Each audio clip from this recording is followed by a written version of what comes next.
Vítejte u podcastu Moje psychologie. Do dnešního dílu jsem si pozvala Kristýnu Pomoty. Kristýna je organizační psycholožka a certifikovaná koučka, která se dlouhodobě věnuje somatickým psychoterapiím a terapiím asistovaným psychedeliky. V tomhle díle si povídáme o párové terapii a psychedelikách. U nás možná ne tak známém tématu, ale v zahraničí velmi diskutovaném. Jak můžou psychedelika pomoct v párové terapii? Co znamená je užít a jak celý proces probíhá? Proč je důležité mít u sebe terapeuta a nedělat to sami doma? Co všechno od ní můžeme čekat a co naopak ne? A v čem může být problematická?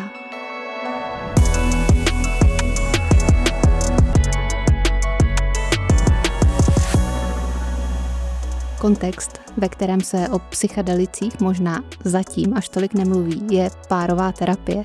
Mohou být psychedelika tedy využitá i v rámci párové terapie? Určite áno, aj sú. To je veľmi rastúce odvetvie, respektíve stále väčší a väčší záujem o takúto terapiu, primárne teda z MDMA. MDMA je empatogén, to znamená, je to látka, ktorá vlastne prehlbuje v nejakom vzťahovosť a empatiu v rámci teda nejakých terapeutických sedení, ktoré sa vlastne dejú v párovej terapii, tak tam dochádza vlastne k veľmi silnému využívaniu a teda aj výskumu, ktorý sa vlastne na toto vzťahuje. A samozrejme MDMA je teda vo väčšine krajín sveta nelegálna látka, ale stále vlastne sa narastá počet krajín, v ktorých je MDMA legálne. Nehovoriac teda o období, ktoré bolo veľmi dôležité historicky, kedy vlastne MDMA vstúpilo do ako keby mainstreamu a stala sa z nich mainstreamová látka v 50., 60., 70. rokoch, kedy vlastne táto terapia bola veľmi dostupná, respektíve veľmi rozšírená a ľudia ju používali aj rekreačne vlastne ako páry, vlastne využívali túto možnosť. Takže nejaká vedomosť terapeutická už tam je a je veľmi zaujímavé vlastne sledovať, akým smerom sa to vyvíja. Takže teraz žijeme v tom najlepšom čase, kedy môžeme toto odvetvie rozvíjať a ja sa na to veľmi teším. Jak teda môže pomáhať? Tak je tam veľmi veľa možností, s ktorým samozrejme to záleží od toho, že akým smerom sa teda tá terapia uberá, respektíve čo je to zadanie vlastne toho páru. Ale teda je veľmi dôležité, že terapeuti, ktorí sa venujú tejto terapii, by mali byť primárne teda veľmi dobrí pároví terapeuti. Ja nie som párový terapeut, takže to ako považujem za dôležité spomenúť, že teda je to odvetvie, ktoré mňa veľmi zaujíma terapeuticky, veľmi ma zaujíma vlastne vzdelávanie sa v tejto oblasti, je to smer, ktorým sa určite vydám, ale je to niečo, čo momentálne skôr pozorujem ako teoreticky a nie praxi a ten počet tých terapeutov, ktorí sa tomu venujú v undergrounde tiež narastá a tam by som chcela teda vyzdvihnúť to, že treba si dávať pozor aj na to, že s kým vlastne do toho vstupujeme vlastne do tohto kvázi ako terapeutického vzťahu, pretože tých skúseností tam nemá ako byť legálne veľa, keďže teda legálne tá terapia nie je dostupná.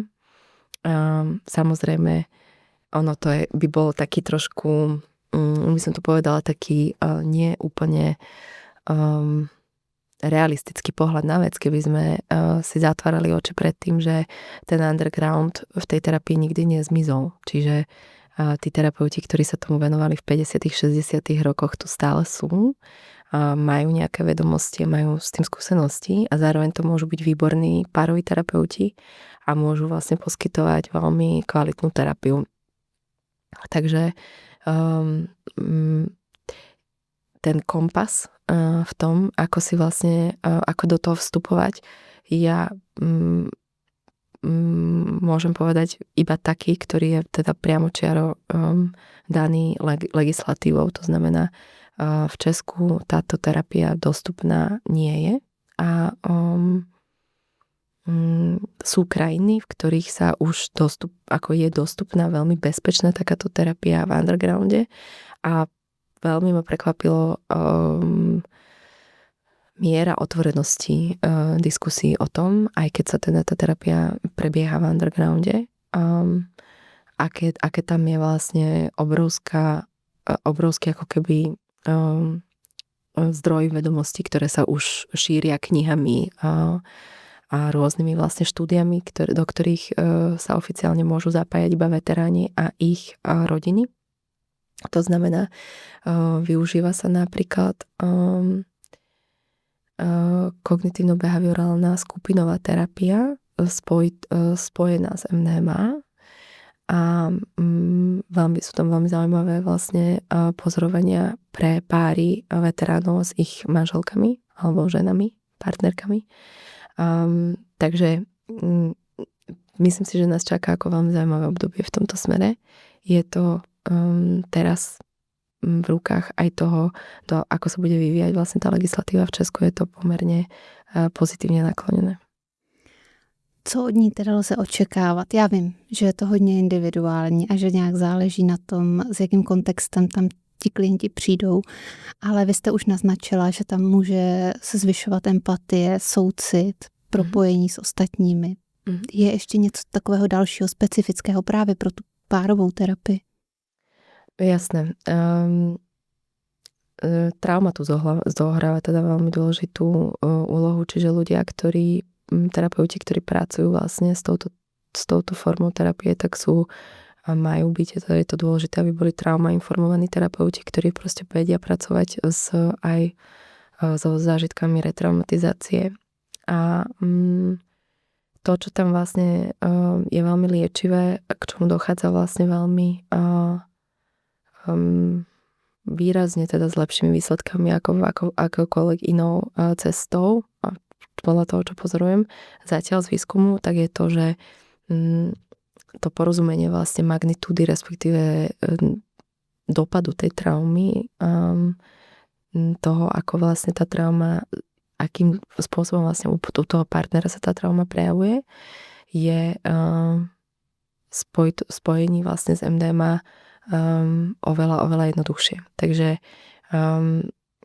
to, čo vlastne robí MDMA v rámci toho prepojenia súcitu, seba súcitu a vlastne prehlbovania súcitu k tomu druhému človeku, veľmi úzko súvisí s liečením traumy. Trauma sa uvoľňuje výrazne vtedy, keď je videná, keď tam je láskavý svedok. A tým láskavým svedkom sa stáva najčastejšie terapeut, ale môže sa ním stať aj partner. A práve vlastne samozrejme sme vzťahové bytosti, ľudia, ktorí vlastne väčšinu života prežije v rôznych vzťahoch.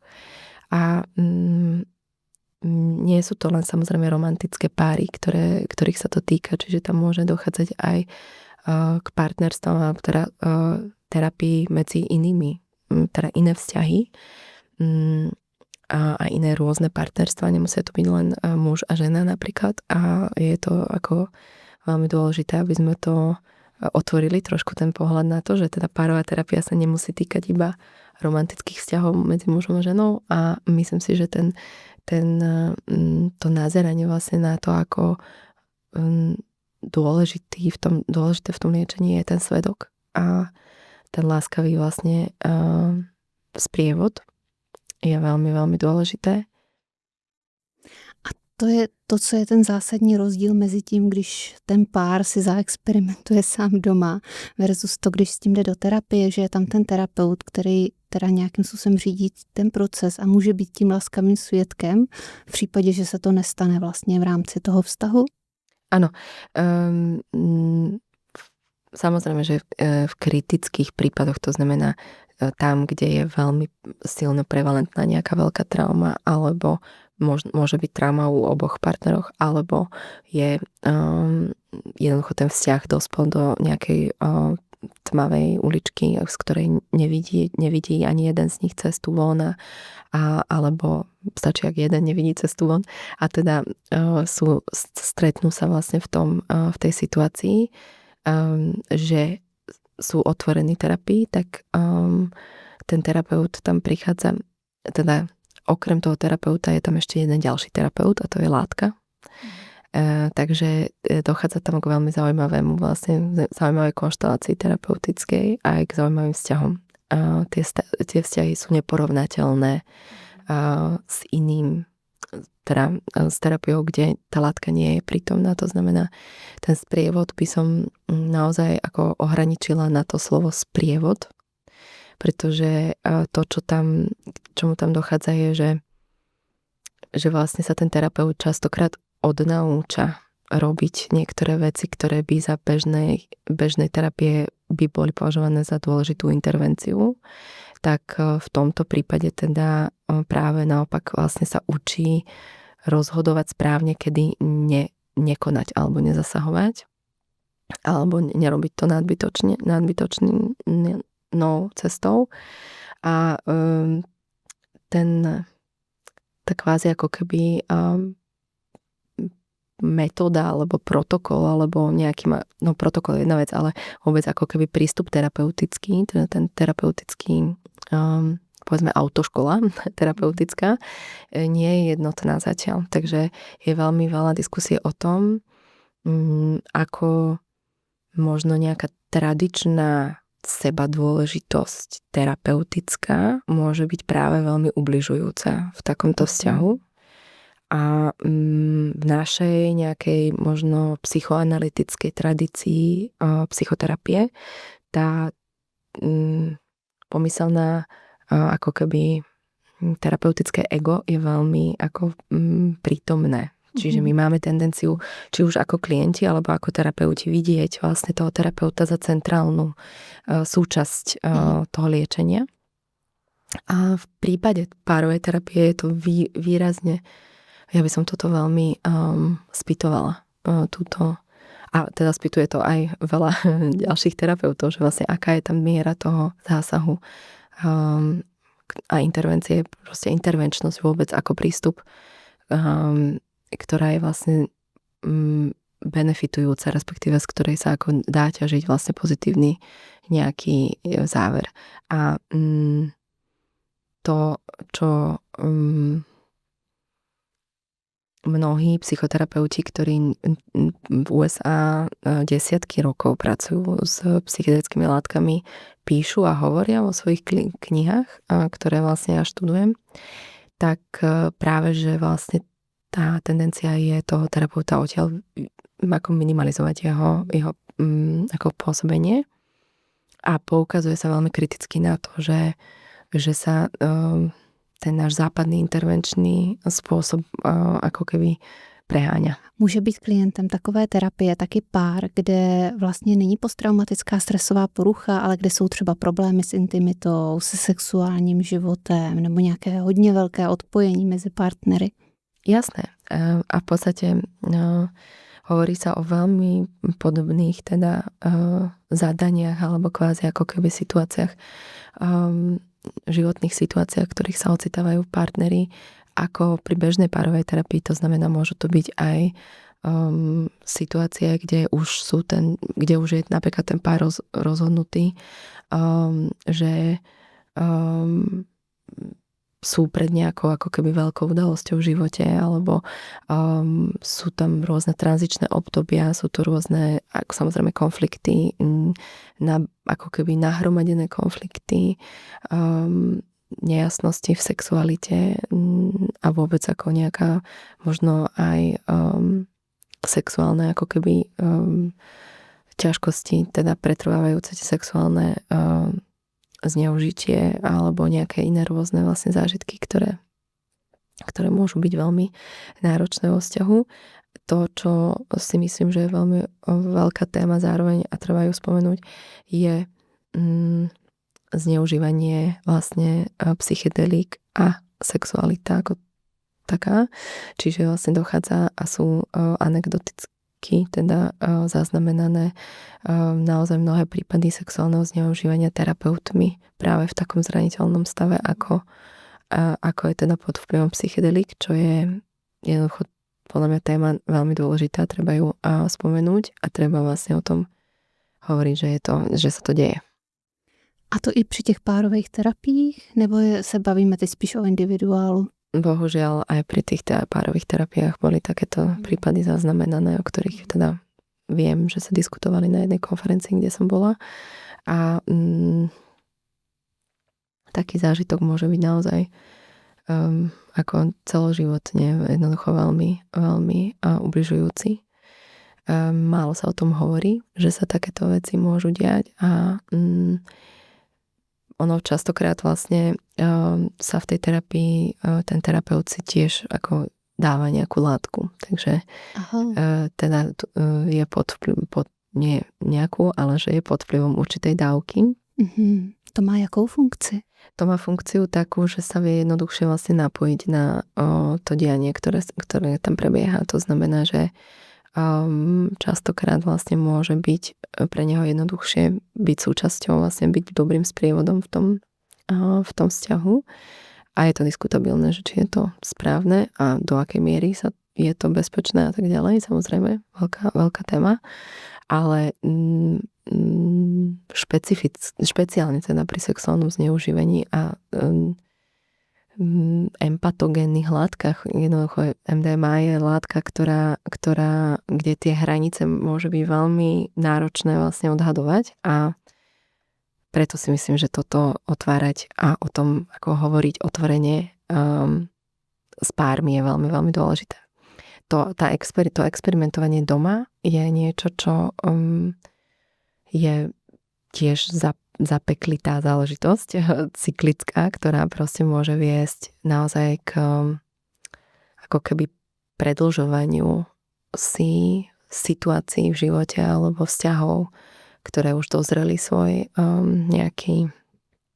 nejaký čas alebo teda majú svoju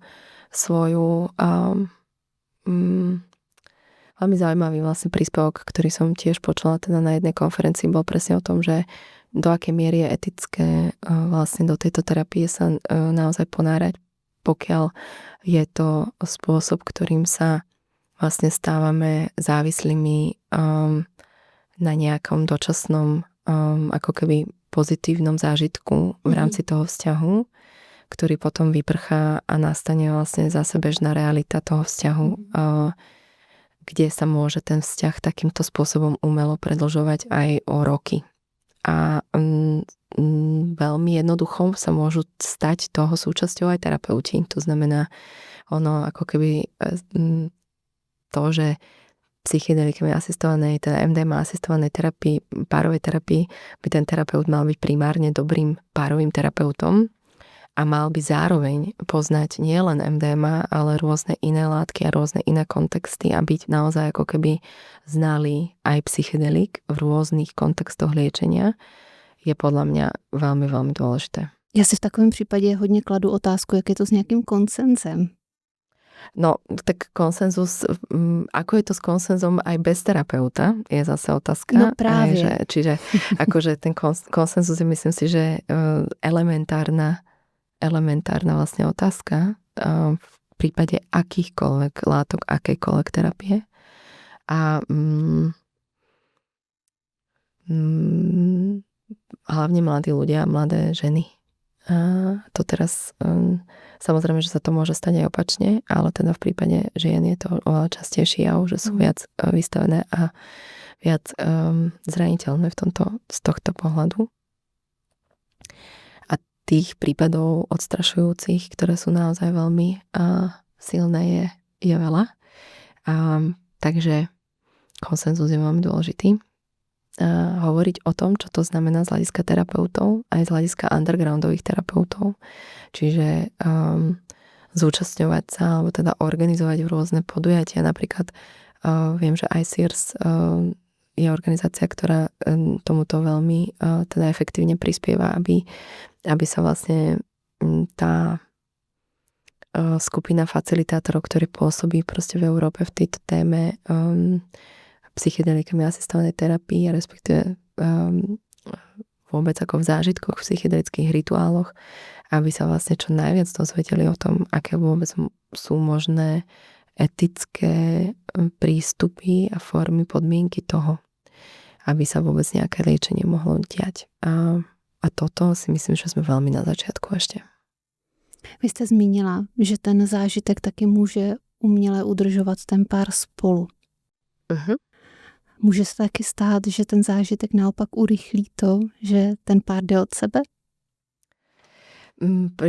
Pri vedení, to znamená, toto je, všetko sa môže stať, pretože ste pod zmeneným stavom vedomia a je tam s vami teda primárny terapeut aj sekundárny terapeut, takže je to ako, tých možností je naozaj veľa, ale áno, je to akože samozrejme jedna z ciest.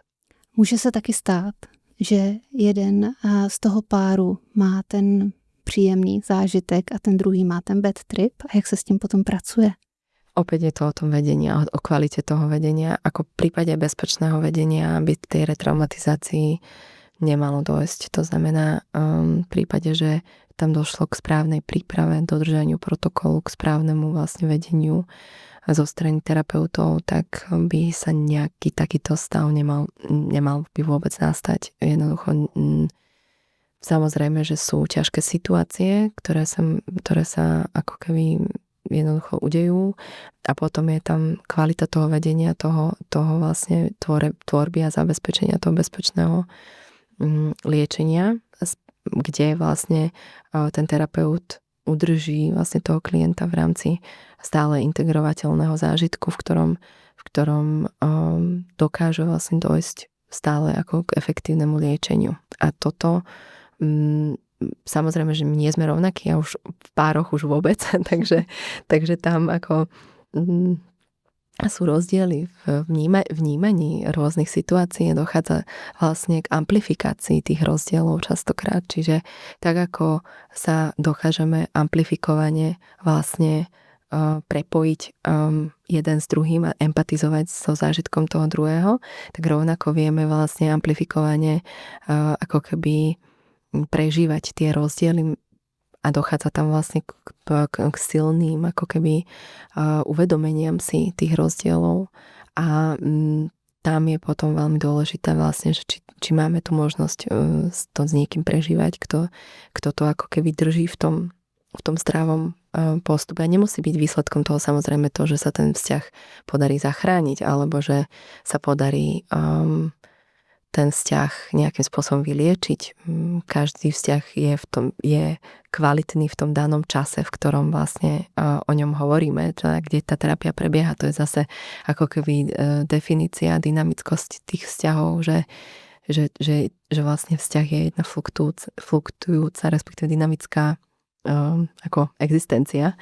Takže ohraničenie alebo nejaká definitívne nejaké závery sa nedajú z toho vyvodzovať, ale je krásne vlastne pozorovať to, akým spôsobom, a myslím si, že je to veľmi, veľmi hodnotné, že dokážeme vlastne dobre využívať nejaký nástroj, ktorý potom má potenciál zabezpečovať, že deti majú rodičov, ktorí majú lepší vzťah, respektíve ľudia, ktorí majú zdravé vzťahy, sa rozhodnú mať deti a vidieť vlastne následky toho, že tu je nejaký nástroj vôbec k dispozícii, ktorý, ak ho teda budeme držať v rukách zodpovedne a budeme vzdelávať terapeutov a budeme dobre pristupovať k tomu, ako by to vzdelávanie malo vyzerať, tak vlastne vieme dosiahnuť obrovský dopad.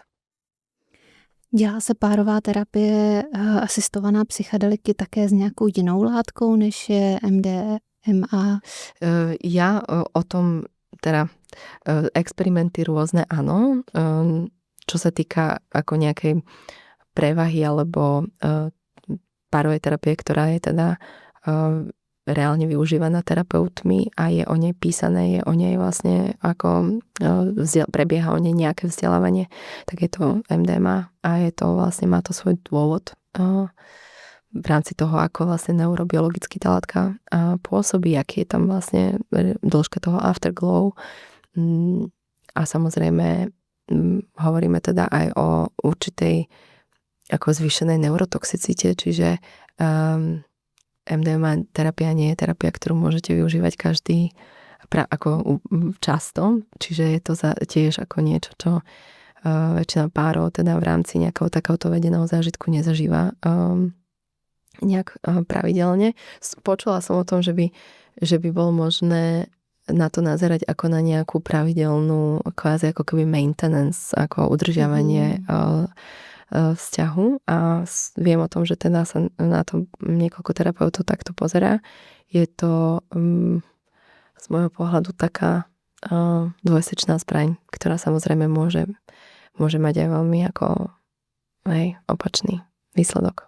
No to je právě ten případ, o kterém jste mluvila na začátku, že to může nějak udržovat ten nefunkční vztah. Jo? Tak právě Alebo aj iné prípady sú. Aha, a jaké? No môže to napríklad viesť k tej nejakej závislosti, ktorá je vlastne, že sa staneme ako keby závislými na tých vysoko ako hypovaných, vyexponovaných, ako keby, jak by sa to povedala, nabitých momentoch v tom vzťahu. To znamená, že to očakávanie, že tá láska, ktorú tam pociťujeme teda veľmi hlboko a veľmi silno vlastne presahujúca do nášho spolužitia s tou osobou, sa stane ako keby nejakým očakávaným štandardom. A nemusí to byť vedomé, ten proces. To znamená, môže byť zo začiatku veľmi vtieravým spôsobom sa vlastne dostať medzi tých dvoch ľudí a byť prítomná vlastne toto očakávanie niekde podprahovo a neskôr sa vlastne ako obráti proti tým dvom ľuďom, pretože sa stane kvázi obaja vlastne môžu byť prekvapení vlastným sklamaním, ktoré vlastne prichádza bežnou realitou. Takže to, co se vlastně nějak stane, je, že se nějak hodně napojíme na sebe v rámci té terapie a pak to očekáváme od toho partnera, že bude takhle láskyplný, takhle soucitný, takhle empatický i v tom běžném životě. Když to hodně zjednoduším, je to to, o čem mluvíte?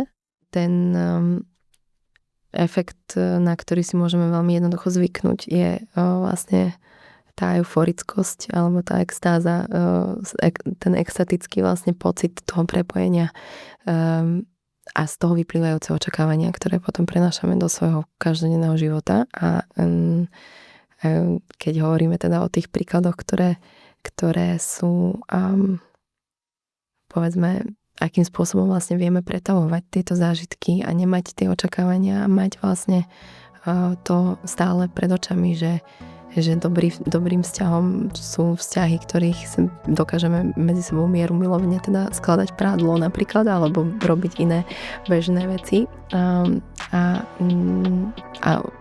stále mať z toho zážitok, že žijeme v kvalitnom alebo v harmonickom vzťahu.